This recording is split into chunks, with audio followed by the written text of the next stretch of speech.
Thank you all for being here today and learning more about Charles Schwab. We are excited to tell you about our company and about our individual roles. So just to give you a brief outline of our corporation in general, the Charles Schwab Corporation is a multinational financial services company, and we have approximately 20,000 employees. So we have many lines of business and entities within our corporation that serve a wide array of client needs. So there's the advisor services side of the business, and that's where we have independent investment advisory firms. So people who are not Schwab employees, who own their own investment management firms, who use Schwab services to help manage their clients' money.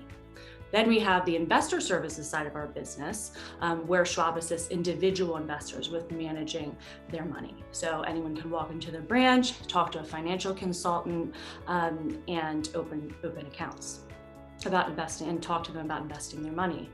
We also have a bank with traditional banking products, so checking accounts, savings accounts, loans, things of that nature. And then under that bank, we have two trust companies. So Schwab basically makes money in two ways. First, when clients trust us with their cash deposits and request loans from us, we earn interest on those items, which leads to revenue. Second, when clients trust us to manage their assets, or for an investment advisor who uses the Schwab platform to manage their assets, there's fees for those services, and that helps us earn revenue as well. So at Schwab, we believe in the power of investing, which turns earners into owners. We are champions of investors and those who serve them. We offer investors a contemporary and full service approach to build and manage their wealth. And this is how we help investors, advisors, employers, and employees own their own tomorrow. Awesome. Thank you so much for the background information. That was wonderful. So we like to get started with this just by allowing everyone to give an introduction to themselves. So just by starting off by talking about your name, your education background, and how that led to your current role. So we can get started with you, Alvin. Hey, thanks so much. Emily, can you hear me okay? Yes. Perfect. So again, thank you so much for having me. Good morning or good afternoon, depending on where you're at. I'm in Las Vegas, Nevada, so it's morning for me. But again, my name is Alvin, and as Jennifer mentioned, there is a line of business at Charles Schwab, and that's the banking piece. And so I work for Charles Schwab Bank in a department called Diverse Markets. And so my role there is to help improve and increase our mortgage lending to African Americans and Hispanics, essentially communities of color. And I do a lot of strategy work as it relates to that and execution. In terms of my background, it's kind of interesting. So I was a military brat growing up. So I've lived all over the United States. I've lived overseas in a couple of places, some islands off the coast of Portugal called the Azores. You can barely see them on a map, but I spent some time there, and also lived in Naples, Italy. And so my freshman and sophomore year of high school, I lived in Naples, Italy, which was fantastic. But I also had a dream of playing basketball. I always wanted to play college basketball. And so at 17 years old, so I don't know if there's other 17-year-olds out there, but I asked my parents if I could leave Italy without them and move to New Mexico with my sister to continue high school. And they let me do it. And so I left Italy without my parents at 17 to live with my sister, who was 20 at the time. And I went to New Mexico State University, that's the campus that we lived on. But my junior and senior year of high school, I spent in Las Cruces, New Mexico. And then after that, I still had these basketball dreams, and I wanted to continue that. So I started my college career at community college. And so the community college that I went to was Dienza College in San Jose, California. It was a fantastic experience.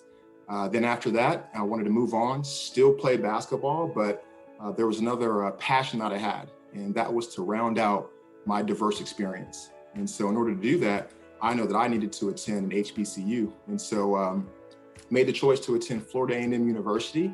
And so I went to Florida A&M and walked on 1 year to play basketball, but also to, again, round out that diverse experience. And that's really, again, where I really started to operate in my passion and what led to my career, because I've always had a passion for my community and feeling like, how can I make a change and be a positive influence on my community? And I felt like I could do that through having a career in financial services.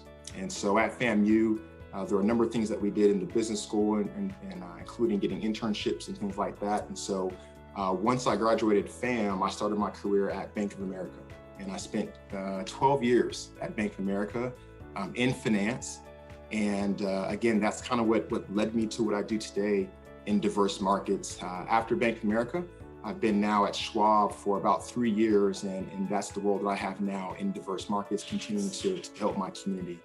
But that's really what drove my passion, and really what directed my career path was my passion for community. So. That's amazing. I'm sure all of your travels as you were growing up, really, you can tell how that shaped your passion now. So that's amazing. I'm very jealous of all the cool places that you've lived. All right, Maylin, we'll move over to you. Thank you. So, hi everyone. My name is Maylin Wong. I'm going to start my story way at the beginning. So, I was actually born in Curacao, which is an island in the Caribbean off of the coast of South America. And I moved to the United States when I was 14. So I started high school here in Los Angeles. I had moved here with my mom and my brother. Now, in regards to how I got to finance, the first exposure sort of that I had to it was when my mom was offered a 401k through her employer. As you can imagine, Curacao is a really small island, population's about 160,000, so we don't have access to investing back on the island, so it was the first time that I really got an exposure to this concept.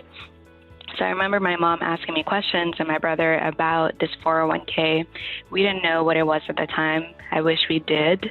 I wish I knew now, or I wish I knew then what I know now, so I could have helped at the time. But so those were the beginning stages. So then in my senior year of high school, I actually took an investments class as an elective. I know a lot of high schools don't offer this, but I happened to do so. So that was my first exposure to the stock market. And I can't say that I truly understood what was happening then, but at least I started to understand that there was this career in regards to stocks and investing. So I did my undergrad at UCLA. I majored in economics and I minored in accounting. And at the time, I actually thought that I was going to be an accountant and I was doing all the work to do so. But as I was going through school, I realized that accounting, I wasn't really passionate about it. So I decided that wasn't the path for me. But I took a class called Money and Banking at college that truly kind of solidified that this could be a career for me. So from there, Charles Schwab actually recruited at UCLA. They brought over some consultants, kind of like we're doing today, and I had the opportunity to ask questions, ask about their day-to-day, what their role is, what the industry looks like. And one of the consultants at the time actually guided me through the application process. And I started with Schwab right after graduating college, which, by the way, was just in 2016, so I'm not too far removed. But I did our Financial Consultant Academy, which is a rotational program. You spend 3 to 4 months in different business units at Schwab. So I did some service, some sales, I did some trading. And from there, that program prepares you to be a financial consultant in one of our branches.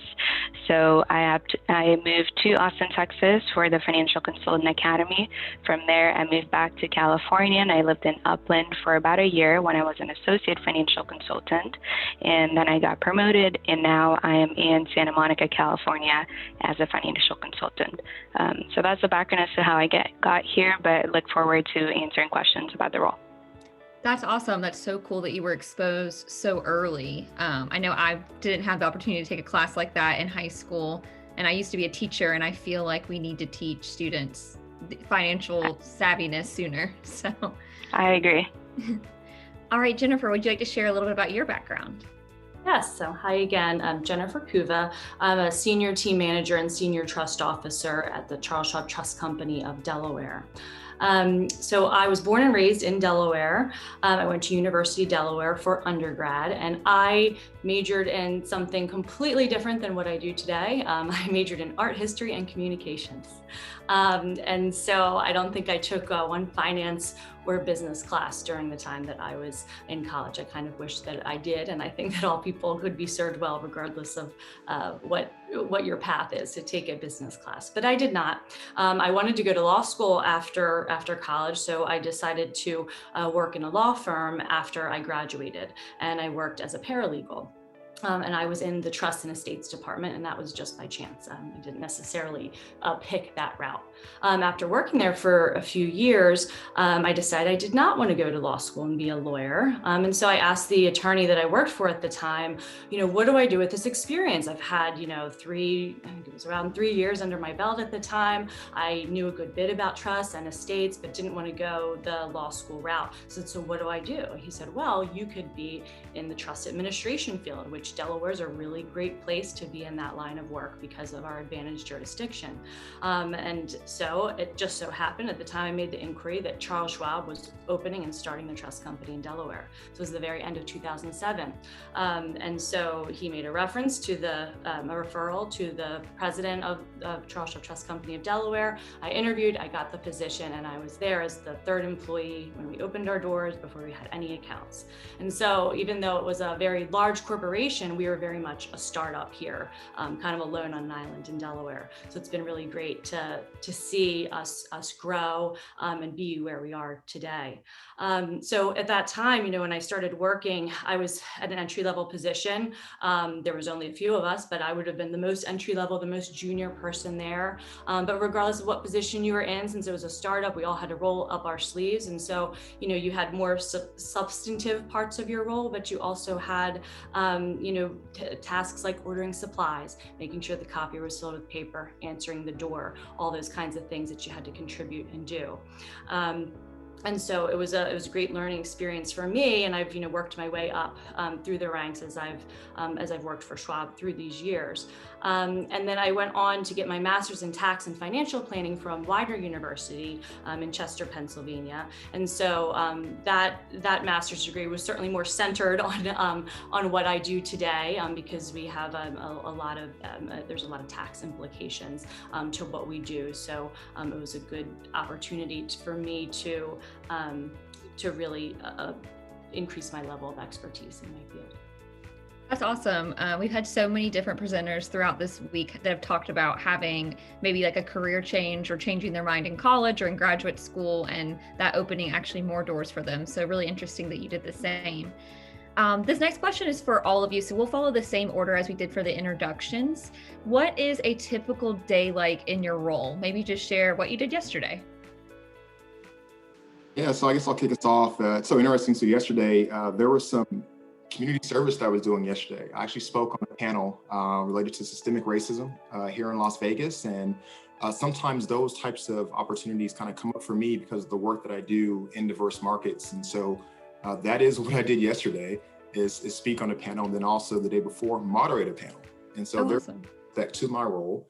But then also there's a lot of planning, execution, and research in the role that I do. And from a planning perspective, I've actually worked with Mei Lin on some things. And oftentimes we try and create these environments and these spaces where we can provide education as it relates to financial literacy, finding communities of color and audiences to present to. And so Mei Lin and I, we partnered together, and we had a group of African-American women who are in real estate and do fantastic at their roles, but also want to learn a bit more about how they plan for their financial future.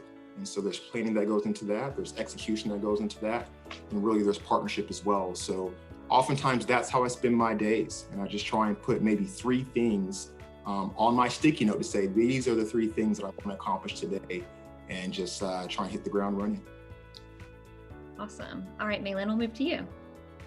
Okay, yeah, thank you. I'll go next. So, Alvin, that's the fun part of what I do. But in regards to my day-to-day, I didn't share this, but I'm also a certified financial planner. So a lot of my role is basically working with clients to identify their goals and wishes for the accounts that they have at Schwab. So for example, if somebody comes into my office and says, I have $1 million and I want to maybe use this for retirement or potentially buy a home down the line. So we get together and we do some planning and basically come up with some investment strategies so we can grow the wealth for that client so they can ultimately use it for whatever they intended. So that's part of the role, but also I manage about 350 relationships with different clients. So part of that is just being responsible for whatever clients are needing that day.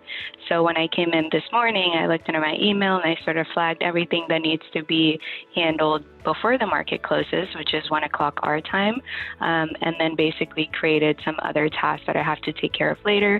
But it could be something like a client wants to place a trade, client wants to send or transfer some money to a different institution. So you end up doing a lot of things, but I would say the bulk of my day is spent having either phone calls or meetings with clients, doing some planning and coming up with investment strategies. Awesome. You must be a great multitasker. I try. All right, Jennifer, we'll move to you. So I'll start. You'll have a better sense for what I do by me just on a high level explaining what a trust is, and I promise this is at a high level. So I work with personal trust. So you have a grantor who has the money and they gift that money into a trust. And so the money is no longer theirs. It is in the trust account and they assign a trustee. Charles Schwab serves as the trustee. And so we are the legal owner of those trust funds. There is a trust document that explains all of the grantor's wishes and intentions and rules around how distributions can be made from that trust, etc. They're very lengthy documents. And then there are beneficiaries. And so they are the ones that we can make distributions to. They have a beneficial interest in the trust. And so as a trust officer, I represent Schwab as trustee. And so it's our job to ensure that the grantor's intentions are carried out. They're often deceased by the time we're serving as trustees. So we have this document that we have to work with, and it may be very specific and it may not be. And so there's a lot of discretion that we have to exercise on that. So understanding that, my typical day, like May Lynn's, is talking to my clients who are my beneficiaries, often responding to their requests. They may make distribution requests from the trust. They may say, it may be something very simple like, Jennifer, I have a tuition bill due for my college. Can that be a distribution that you can make from the trust? And then I would look at the trust document and say, well, the trust document says I can make distributions for health, education, maintenance, and support. This is a very simple one. I wish they were all so simple.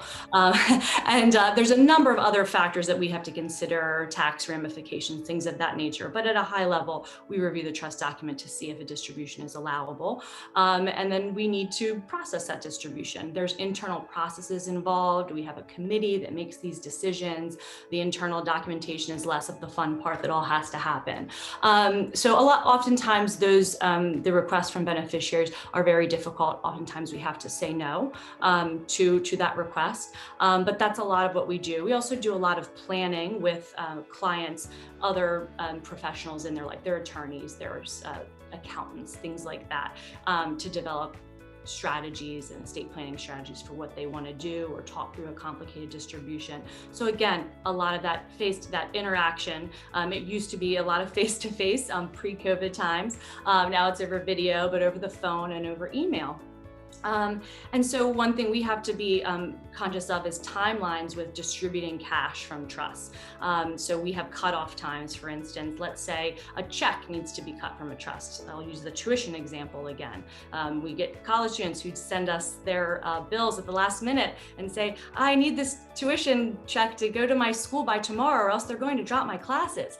So it's very important that we get it out by 3 o'clock, our check cutoff time. I don't personally do the checks. I send it to a back office team, but I have to give them the information they need to make sure it gets out the door and to that institution on time. So those are kind of the timelines that we have to think of. And again, always time management, prioritizing the things that you need for the day. And there's always shifting priorities. What you think is your priority going into the day may be different 2 hours later, depending on what happens. But at a high level, that client service aspect is just a huge part of the job, interacting with clients, making sure that they're responded to in a timely manner, even if it's just to say, hey, I got your email. I have to research and work on this, but your email has been received. Those are all really important components of our job. And when we're hiring someone at that entry-level position who we would not expect to have that trust, expertise, and experience, we're looking at people who are going to have that client service focus. Our clients, many of our clients are very wealthy legacy families, and they have expectations and they need to be met. And we need to, make sure that they're getting that service that they expect. Yeah, that's awesome. We've talked a lot about developing soft skills over the past few days. So time management, effective communication, those are great takeaways for students that are tuning in. Maylin and Alvin, we'd love to know, what are some opportunities that you recommend students should take advantage of while they're in school? Maybe they're interested in finance or accounting. I guess I'll kick us off. And so when I think about opportunities, there are some things that you can do right now. And I think it begins with being active in extracurricular activities. That's where you tend to learn about yourself, and you create those experiences to tell your story. Oftentimes you will have to tell your story, whether it's on a job interview, whatever the case may be. You'll get that question, tell me a time when you exemplified leadership. Well, you have to pull that from somewhere, and you pull that from your experiences. So I say be active in extracurricular activities. Then also internships. Internships are critical in undergrad, and you can find internship with a financial services institution. That kind of starts to get your mind working in terms of how the business works, and you can also pull stories from there. And it also helps you to build your professional network while you're on your internship. One thing that we always said at FAMU and even at Prairie View A&M University was have the goal to graduate, and when you do, have your degree in one hand and a job offer in the other, right? So always be thinking about that. How can I have a degree in one hand and a job offer in the other? And oftentimes, in order to do that, you have to begin with the end in mind. So that's just my recommendation, suggestion for you guys. When you begin with the end in mind and you have a goal, and that will order your steps in the present. So just do that, and I think everything will work out for you. Great. So for me, number one is to explore and be open-minded. So I set out, like I said, to be an accountant. I've felt the pressure from my peers who are pursuing this as a career, and I had to stand strong in my conviction that I didn't want to do that. But the way that I was able to come across this career was by being open-minded and taking different classes. So this is the time for you to figure out, whether or not you want to do this, what you like, what you don't like. So I would definitely say take advantage of that in college. The other part is to start building your network early. So when I had mentioned earlier that I took the class called Money and Banking, I still work with that professor today on his nonprofit. So we've continued that relationship way past college, and it's a really important relationship because he's a very dear mentor of mine, and you want to have those people in your corner that are going to help you, that you can turn to for advice. And then the last piece is, like Alvin mentioned, be involved in different organizations. I remember that I took part in something at UCLA called the Riordan College to Career Program.